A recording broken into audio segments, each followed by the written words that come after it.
ಎಲ್ಲರಿಗೂ ನಮಸ್ಕಾರ. ಪೂರ್ಣಿಮಾ ಕಿಶೋರ್ ಯೂಟ್ಯೂಬ್ ಚಾನಲ್ಗೆ ಸ್ವಾಗತ. ನೀವು ನನ್ನ ಚಾನಲ್ನ ಮೊದಲನೇ ಬಾರಿ ನೋಡ್ತಾ ಇದ್ದರೆ ಪ್ಲೀಸ್ ಸಬ್ಸ್ಕ್ರೈಬ್ ಆ್ಯಂಡ್ ಲೈಕ್. ಇಂದು ನಾವು ಒಣಮೀನಿನ ಚಟ್ನಿಯನ್ನು ಹೇಗೆ ಮಾಡೋದು ಅಂತ ನೋಡ್ಕೊಂಡು ಬರೋಣ. ಇಲ್ಲಿ ನಾನು ಒಣಮೀನಿನ ಚಟ್ನಿಯನ್ನು ಮಾಡಲಿಕ್ಕೆ ಅರ್ಧ ಕಾಯಿಯನ್ನು ತುರಿದು ತಗೊಂಡಿದ್ದೇನೆ. ಈ ಚಟ್ನಿಯನ್ನು ನೀವು ಎಷ್ಟು ದಿನ ಬೇಕಾದರೂ ಸ್ಟೋರ್ ಮಾಡಿ ಇಡಬಹುದು. ಆದರೆ ನಾನು ಹೇಳುವಂತಹ ಮೆಥಡನ್ನು ನೀವು ಫಾಲೋ ಮಾಡಿದರೆ ಮಾತ್ರ. ಮೊದಲನೇದಾಗಿ ಈ ತೆಂಗಿನ ತುರಿ ಏನು ನಾವು ತುರಿದಿಟ್ಕೊಂಡಿದ್ದೀವಿ ಇದನ್ನು ಚೆನ್ನಾಗಿ ಫ್ರೈ ಮಾಡಿಕೊಳ್ಬೇಕು. ಈ ಒಂದು ಚಟ್ನಿಯನ್ನು ನೀವು 3ರಿಂದ 4 ತಿಂಗಳು ಕಾಲ ಬೇಕಾದರೆ ನೀವು ಸ್ಟೋರ್ ಮಾಡಿ ಇಟ್ಕೊಳ್ಬಹುದು. ಅಂದರೆ ಗಾಳಿ ಆಡದೇ ಇರುವಂತಹ ಡಬ್ಬಿಯಲ್ಲಿ ತುಂಬಿಸ್ಕೊಂಡು. ಇಲ್ಲಿ ನಾನು ಹಸಿ ಕೊಬ್ಬರಿಯನ್ನು ತಗೊಂಡಿದ್ದೇನೆ. ಇದಕ್ಕೆ ನೀವು ಒಣ ಕೊಬ್ಬರಿಯನ್ನು ತಗೊಂಡ್ರೆ ಇನ್ನೂ ಒಳ್ಳೆಯದು. ಇನ್ನೂ ಹೆಚ್ಚು ದಿನ ಅದನ್ನು ನೀವು ಸ್ಟೋರ್ ಮಾಡಿ ಇಟ್ಕೊಳ್ಬಹುದು. ಇಲ್ಲಿ ನಾನು ಈ ಕೊಬ್ಬರಿಯನ್ನು ಸರಿಯಾಗಿ ಹುರಿದುಕೊಳ್ತಾ ಇದ್ದೇನೆ. ಎಲ್ಲಿಯ ತನಕ ಹುರಿದುಕೊಳ್ಬೇಕಂತೇಳಿ ಹೇಳಿದರೆ ಅದರಲ್ಲಿರುವಂತಹ ಒಂದು ಹಸಿಯ ಒಂದು ವಾಸನೆ ಇದೆಯಲ್ಲ ಅದು ಹೋಗುವ ತನಕ ನಾವು ಅದನ್ನ ಹುರಿದುಕೊಳ್ಬೇಕು. ಕಾಯಿಯಲ್ಲಿರುವಂತಹ ಹಾಲಿನ ಅಂಶ ಉಂಟಲ್ಲ ಅದು ಪೂರ್ತಿಯಾಗಿ ಹೀರಿ ಹೋಗಬೇಕು. ಅದು ಇದ್ದರೆ ಅದು ಬೇಗ ಚಟ್ನಿ ಅನ್ನೋದು ಕೆಡ್ತದೆ. ಇದನ್ನ ಚೆನ್ನಾಗಿ ಫ್ರೈ ಮಾಡ್ಕೊಳ್ಬೇಕು. ಅದನ್ನ ಮಾಡ್ಕೊಳ್ಳುವಾಗ ನಿಮಗೆ ಗೊತ್ತಾಗ್ತದೆ, ಮೊದಲನೇದಾಗಿ ನಾವು ಮಾಡುವಾಗ ಅದು ಬಿಡಿ ಬಿಡಿ ಆಗಲಿಕ್ಕೆ ಸ್ಟಾರ್ಟ್ ಆಗ್ತದೆ. ಮತ್ತು ಒಂದು ಕೊಬ್ಬರಿಯ ತರಹದ ಪರಿಮಳ ಬರಲಿಕ್ಕೆ ಸ್ಟಾರ್ಟ್ ಆಗ್ತದೆ. ಮತ್ತು ಕೈಯಲ್ಲಿ ನೀವು ಹೀಗೆ ಅದನ್ನ ಮುಟ್ಟಿ ನೋಡಿದರೆ ಒಂದಕ್ಕೊಂದು ಅಂಟುವುದಿಲ್ಲ, ಅದೊಂದು ಗರಿ ಗರಿಯಾಗಿ ಇರ್ತದೆ. ಅಷ್ಟರ ತನಕ ನೀವು ಅದನ್ನು ಹುರಿದುಕೊಳ್ಬೇಕು.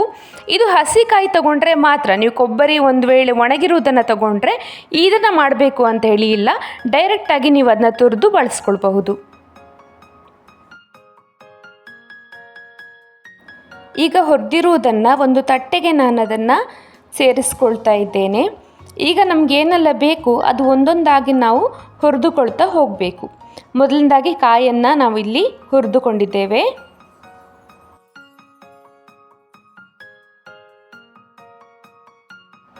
ಈಗ ನಾವು ಒಣಮೀನನ್ನು ಹುರಿದುಕೊಳ್ಬೇಕು. ಇಲ್ಲಿ ನಾನೊಂದು ಸಣ್ಣ ಜಾತಿಯ ಒಂದು ಒಣಮೀನನ್ನು ತಗೊಂಡಿದ್ದೇನೆ. ಇದರ ಬದಲಿಗೆ ಚಟ್ಲಿ ಹೇಳ್ತಾರಲ್ಲ ಅದನ್ನು ಕೂಡ ನೀವು ತಗೋಬಹುದು. ಒಣ ಚಟ್ಲಿಯನ್ನು ತಗೊಳ್ಬಹುದು.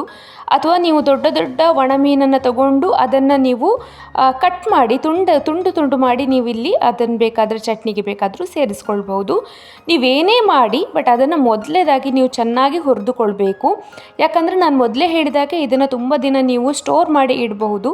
ಹಾಗಾಗಿ ಎಲ್ಲವನ್ನು ಕೂಡ ಫಸ್ಟು ಹುರಿದುಕೊಳ್ಬೇಕು ಚೆನ್ನಾಗಿ. ಇಲ್ಲಿ ನಾನು ಸಣ್ಣ ಮೀನನ್ನು ತಗೊಂಡಿದ್ದೇನೆ. ಇದನ್ನು ಚೆನ್ನಾಗಿ ಹುರಿದುಕೊಳ್ತಾ ಇದ್ದೇನೆ. ಇದನ್ನು ಕೂಡ ಹಾಗೆ ನೀವು ಸ್ವಲ್ಪ ಕೆಂಪು ಬಣ್ಣ ಬರುವ ತನಕ ಇದನ್ನ ಚೆನ್ನಾಗಿ ಹುರಿದುಕೊಳ್ಬೇಕು.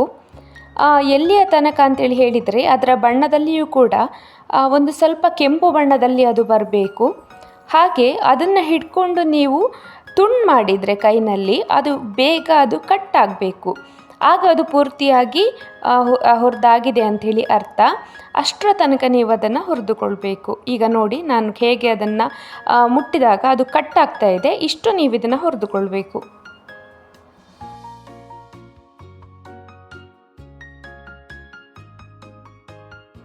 ಈಗ ಇದೇ ಪಾತ್ರೆಗೆ ನಮಗೆ ಚಟ್ನಿಗೆ ಏನೆಲ್ಲ ಬೇಕು ಅದನ್ನೆಲ್ಲ ಒಂದೊಂದಾಗಿ ಹುರಿದುಕೊಳ್ತಾ ಹೋಗೋಣ. ಮೊದಲನೇದಾಗಿ ಒಣಮೆಣಸು. ನಾನಿಲ್ಲಿ ಒಂದು 6 ಒಣಮೆಣಸನ್ನು ತಗೊಂಡಿದ್ದೇನೆ. ಇದು ಅಷ್ಟೊಂದು ಖಾರ ಇಲ್ಲ, ನೀವು ಖಾರ ನೋಡಿಕೊಂಡು ಮೆಣಸನ್ನು ತಗೊಳ್ಬೋದು. ಖಾರ ಇದೆ ಅಂತ ಹೇಳಿದರೆ ಸ್ವಲ್ಪ ಕಮ್ಮಿ ತೊಗೊಳ್ಬೋದು. ಕ್ವಾಂಟಿಟಿ ನಿಮ್ಮ ಮೇಲೆ ಡಿಪೆಂಡ್ ಆಗಿರ್ತದೆ. ನೀವು ಎಷ್ಟು ಪ್ರಮಾಣದಲ್ಲಿ ಚಟ್ನಿ ಮಾಡ್ತಾ ಇದ್ದೀರಾ ಅಷ್ಟು ಪ್ರಮಾಣದಲ್ಲಿ ನೀವು ಮೆಣಸನ್ನು ತಗೊಳ್ಬೇಕಾಗತ್ತೆ. ನಾನು ಅರ್ಧ ಕಾಯಿಯನ್ನು ತಗೊಂಡಿರೋದ್ರಿಂದ ನಾನು ಇಲ್ಲೊಂದು 6 ಮೆಣಸನ್ನು ನಾನಿಲ್ಲಿ ಸೇರಿಸ್ಕೊಳ್ತಿದ್ದೇನೆ. ಇದನ್ನು ನಾವೀಗ ಚೆನ್ನಾಗಿ ಹುರಿಬೇಕು. ಇದು ಕೂಡ ಹಾಗೆ ಒಂದು ಸ್ವಲ್ಪ ಗರಿ ಗರಿ ಆಗುವಷ್ಟು ಇದನ್ನು ಹುರಿದುಕೊಳ್ಬೇಕು.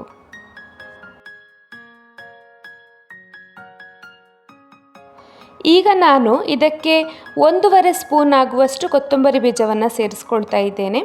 ಎಲ್ಲವನ್ನು ಒಂದಕ್ಕೆ ಹಾಕ್ಕೊಂಡು ನೀವು ಅದನ್ನ ಹುರಿದುಕೊಳ್ಬೇಕು. ಸಪ್ರೇಟಾಗಿ ಹುರಿದುಕೊಳ್ಬೇಕಂತೇನೂ ಇಲ್ಲ. ಇಲ್ಲಿ 1.5 ಸ್ಪೂನ್ ಆಗುವಷ್ಟು ಕೊತ್ತಂಬರಿ ಬೀಜವನ್ನು ನಾನು ಹಾಕ್ಕೊಂಡಿದ್ದೇನೆ.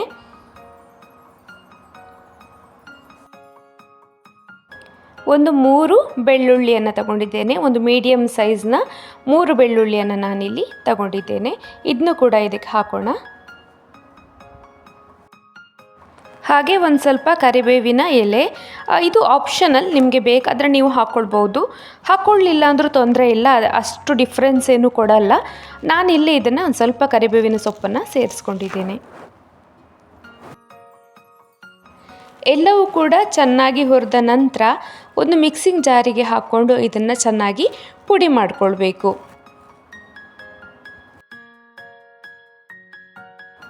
ಈಗ ಒಂದು ಅರ್ಧ ಸ್ಪೂನ್ ಆಗುವಷ್ಟು ಅರಶಿನವನ್ನು ಇದಕ್ಕೆ ಸೇರಿಸ್ಕೊಳ್ತಿದ್ದೇನೆ. ಈಗ ಒಂದು ಅರ್ಧ ಸ್ಪೂನ್ ಆಗುವಷ್ಟು ಉಪ್ಪನ್ನು ಸೇರಿಸ್ಕೊಳ್ತಿದ್ದೇನೆ. ಈಗ ಸ್ವಲ್ಪ ಕಮ್ಮಿನೇ ಸೇರಿಸ್ಕೊಳ್ಳಿ. ಎಲ್ಲ ಮಿಕ್ಸ್ ಆದ ನಂತರ ಕಮ್ಮಿ ಇದ್ದರೆ ಮತ್ತೊಂದು ಸ್ವಲ್ಪ ಹಾಕಿ ನಾವು ಅದನ್ನ ಇನ್ನೊಂದು ಸುತ್ತು ತಿರುಗಿಸ್ಕೊಳ್ಬಹುದು. ಇದು ಅರ್ಧದಷ್ಟು ಪುಡಿಯಾದ ನಂತರ ನಾನು ಅರ್ಧ ಲಿಂಬೆಹಣ್ಣು ಗಾತ್ರದಷ್ಟು ಹುಣಸೆ ಹುಳಿಯನ್ನು ನಾನು ಇದಕ್ಕೆ ಸೇರಿಸ್ಕೊಳ್ತಿದ್ದೇನೆ. ಹಾಗೆ ಅದರ ಜೊತೆಯಲ್ಲಿ ನಾವು ಈಗಾಗಲೇ ಹುರಿದಿಟ್ಟಿರುವಂತಹ ಕಾಯಿಯನ್ನು ಕೂಡ ಸೇರಿಸ್ಕೊಳ್ತಿದ್ದೇನೆ. ನಾನು ಹುಳಿಯನ್ನು ಯಾಕೆ ಈಗ ಸೇರಿಸಿದೆ ಅಂತೇಳಿ ಹೇಳಿದರೆ, ನಾವು ಏನು ಫಸ್ಟಿಗೆ ಹಾಕಿದ್ವಿ ಹುರಿದಿದ್ದಂತಹ ಸಾಮಾನುಗಳನ್ನು, ಮೆಣಸಿರಬಹುದು, ಬೆಳ್ಳುಳ್ಳಿ ಇರಬಹುದು, ಅವುಗಳಿಗೆ ನಾವು ಹುಳಿಯನ್ನು ಮೊದಲೇ ಹಾಕಿದರೆ ಅವುಗಳು ಬೇಗ ನುಣ್ಣಗಾಗೋದಿಲ್ಲ. ಹಾಗಾಗಿ ಅದೆಲ್ಲ ಸ್ವಲ್ಪ ನುಣ್ಣಗಾದ ನಂತರ ಅಲ್ಲಿ ಹುಳಿಯನ್ನು ನಾವು ಸೇರಿಸ್ಕೊಂಡಾಗ ಪೂರ್ತಿ ಚೆನ್ನಾಗಿ ಅದು ಮಿಕ್ಸ್ ಆಗ್ತದೆ.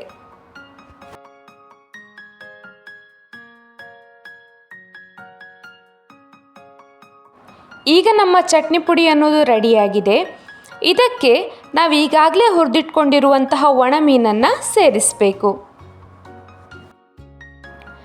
ಈ ರೀತಿಯಾಗಿ ನೀವು ಮಾಡಿದರೆ, ಮೊದಲನೇದಾಗಿ ನಾನು ಹೇಳಿದೆ ಅಲ್ಲ ನಿಮಗೆ, ಇದನ್ನು ನಾವು 3ರಿಂದ 4 ತಿಂಗಳು ಕಾಲ ಇದನ್ನು ನಾವು ಸ್ಟೋರ್ ಮಾಡಿ ಇಟ್ಕೊಳ್ಬಹುದು. ಆದರೆ ಮುಖ್ಯವಾಗಿ ನೀವು ಇಲ್ಲಿ ತಗೊಳ್ಳುವಂತಹ ಎಲ್ಲ ಸಾಮಾನುಗಳನ್ನು ಚೆನ್ನಾಗಿ ಹುರಿದಿಟ್ಕೊಳ್ಬೇಕು. ಅದರಲ್ಲಿರುವಂತಹ ನೀರಿನ ಅಂಶ, ಎಣ್ಣೆ ಅಂಶ ಎಲ್ಲ ಹೋಗುವಷ್ಟು ಇದನ್ನು ಚೆನ್ನಾಗಿ ಹುರಿದಿಟ್ಕೊಳ್ಬೇಕು. ಆಗ ಮಾತ್ರ ನೀವು ಇದನ್ನು ತಿಂಗಳುಗಟ್ಟಲೆ ಇದನ್ನು ತಗೊಂಡು ಇಟ್ಕೊಂಡು ಯೂಸ್ ಮಾಡಿಕೊಳ್ಬಹುದು. ಅಥವಾ ನಿಮಗೆ ಈ ಥರ ಮಾಡಲಿಕ್ಕೆ ಆಗಲಿಲ್ಲ ಅಂತೇಳಿ ಹೇಳಿದರೆ, ಇದಕ್ಕೆಲ್ಲ ನಾನು ಏನು ಐಟಮ್ಗಳನ್ನ ಹಾಕಿದ್ದೆ ಸಾಮಾನುಗಳನ್ನು, ಇದನ್ನೇ ನೀವು ಹಸಿಕಾಯಿಗೆ ಹಾಕಿ ಕೂಡ ಮಾಡ್ಕೊಳ್ಬಹುದು. ಅದಕ್ಕೆ ಒಣಮೀನನ್ನು ಮಿಕ್ಸ್ ಮಾಡ್ಕೊಳ್ಬಹುದು. ಆದರೆ ಅದನ್ನು ಹೆಚ್ಚು ದಿನ ಸ್ಟೋರ್ ಮಾಡಲಿಕ್ಕಾಗೋದಿಲ್ಲ. ನಿಮಗೆ ಒಂದು ದಿನಕ್ಕೆ ಊಟಕ್ಕೆ ಬೇಕಾದರೆ ನೀವು ಹಸಿಕಾಯಿಗೆ ಡೈರೆಕ್ಟಾಗಿ ಅಲ್ಲಿರುವಂತಹ ಸಾಮಾನುಗಳನ್ನು ಮಿಕ್ಸ್ ಮಾಡಿ ಅದಕ್ಕೆ ಒಣಮೀನನ್ನು ಹಾಕಿ ತಯಾರು ಮಾಡ್ಕೊಳ್ಬಹುದು. ಇದನ್ನು ನೀವು ಅನ್ನದ ಜೊತೆಯಲ್ಲಿ ಮಿಕ್ಸ್ ಮಾಡಿ ತಿನ್ನಲಿಕ್ಕೆ ತುಂಬ ಚೆನ್ನಾಗಿರ್ತದೆ. ಗಂಜಿಯ ಜೊತೆಯಲ್ಲಿ, ಬಾಯ್ಲ್ಡ್ ರೈಸ್ ಜೊತೆ, ಗಂಜಿಯ ಜೊತೆಯಲ್ಲಿ ನೀವು ಇದನ್ನು ಮಿಕ್ಸ್ ಮಾಡಿ ಊಟ ಮಾಡಲಿಕ್ಕೆ ತುಂಬ ಚೆನ್ನಾಗಿರ್ತದೆ. ಎಲ್ಲರೂ ಕೂಡ ಒಂದ್ಸಲ ಟ್ರೈ ಮಾಡಿ. ಹಾಗೆ ಈ ವಿಡಿಯೋ ನಿಮಗೆ ಇಷ್ಟ ಆಗಿದ್ದರೆ ಲೈಕ್ ಮಾಡಿ, ಶೇರ್ ಮಾಡಿ, ಹಾಗೆ ಕಮೆಂಟ್ ಮಾಡಿ. ನನ್ನ ಚಾನಲ್ನ ಸಬ್ಸ್ಕ್ರೈಬ್ ಮಾಡೋದನ್ನು ಮರಿಬೇಡಿ.